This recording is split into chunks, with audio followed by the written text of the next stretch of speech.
ஆண்டவருடைய நாம மகிமைப்படுவதாக. அன்பானவர்களே, இன்றைய வார்த்தைக்கு உங்களை அன்புடன் வரவேற்கிறேன். இன்றைய தியானத்துக்காக யோபுவின் புஸ்தகம் 5வது அதிகாரம் 10வது வசனத்தை வாசிக்க கேட்போம். தாழ்ந்தவர்களை உயரத்தில் வைத்து துக்கிக்கிறவர்களை ரட்சித்து உயர்த்துகிறார். யோபுவின் சிநேகிதனாகிய எலிப்பாஸ் என்பவன் சொன்ன வார்த்தைகளை நாம் வாசிக்க கேட்டோம்.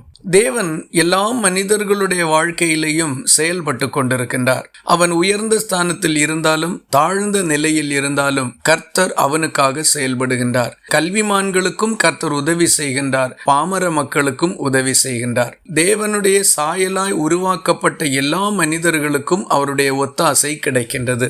இந்த வசனம் நமக்கு சொல்லுகின்ற முக்கியமான காரியம், உயர்ந்த நிலையிலிருந்து தாழ்ந்த நிலைக்கு வந்தவர்களை மறுபடியும் தேவன் உயரங்களில் உட்கார பண்ணுகிறார். அவர்களுடைய துக்கங்களிலிருந்து அவர்களை காப்பாற்றி மேன்மைப்படுத்துகிறார். இதுதான் இந்த வசனம் இந்த காலை வேளையில் நமக்கு சொல்லுகின்ற செய்தி. ஒருவேளை நீங்கள் ஒரு உன்னதமான நிலையிலிருந்து தாழ்ந்த நிலைக்கு தள்ளப்பட்டிருக்கலாம், அல்லது ஏதோ மதியினமோ தவறோ சம்பவித்தது நிமித்தமாக இப்படி ஒரு நிலைக்கு ஆளாகி இருக்கலாம், அல்லது சில மனிதர்கள் திட்டமிட்டு செயல்பட்டது நிமித்தம் அந்த நிலை உங்களுக்கு வந்திருக்கலாம். எப்படிப்பட்டதாக இருந்தாலும் தேவன் தாழ்ந்தவர்களை மீண்டும் உயரத்தில் வைக்கிறவர். அவர்களுடைய துக்கங்களிலிருந்து அவர்களை ரட்சித்து மேன்மைப்படுத்துகிறார். உங்கள் உள்ளத்தில் இருக்கக்கூடிய வியாகுலம், வேதனை, துன்பம், இந்த சூழ்நிலை நிமித்தம் உண்டான வருத்தங்கள், கஷ்டங்கள் எல்லாவற்றிலுமிருந்து உங்களை விடுதலையாக்குகிறதற்கு தேவன் விருப்பமுள்ளவராக இருக்கின்றார்.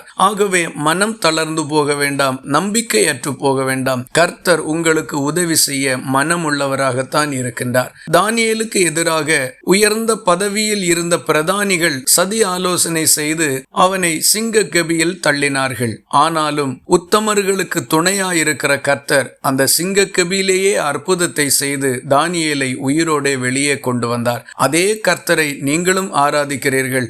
அதே கர்த்தர் உங்களுக்கும் நன்மை செய்ய ஆவலோடு இருக்கிறார். கர்த்தரிடத்தில் நம்பிக்கையாயிருங்கள். தேவன் கொடுக்கிற உயர்வை பெற்று சந்தோஷப்படுவீர்கள்.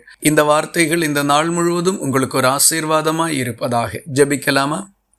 எங்களை நேசிக்கிற அன்புள்ள நல்ல ஆண்டவரே, நாங்கள் உம்மை நன்றியோடு துதிக்கிறோம். இழந்து போன உன்னத ஸ்தானத்தை மறுபடியும் எங்களுக்கு கொடுப்பதற்காக நீர் உம்முடைய மனதில் கொண்டிருக்கின்ற நோக்கத்திற்காக உமக்கு ஸ்தோத்திரம். தாழ்ந்ததும் விழுந்து போனதுமான நிலையில் எங்களை அப்படியே விட்டுவிடுகிறவர் அல்லவென்றும் எங்களை ரட்சித்து மேன்மைப்படுத்துகிறவர் என்றும் எங்களோடு பேசியிருக்கிறீர். அந்த செயல்களுக்காக எங்களை ஒப்பு கொடுக்கிறோம். ஜெபத்தை கேட்டதற்காக ஸ்தோத்திரம். இயேசு கிறிஸ்து மூலம் வேண்டிக் கொள்கிறோம் எங்கள் அன்புள்ள நல்ல பிதாவே.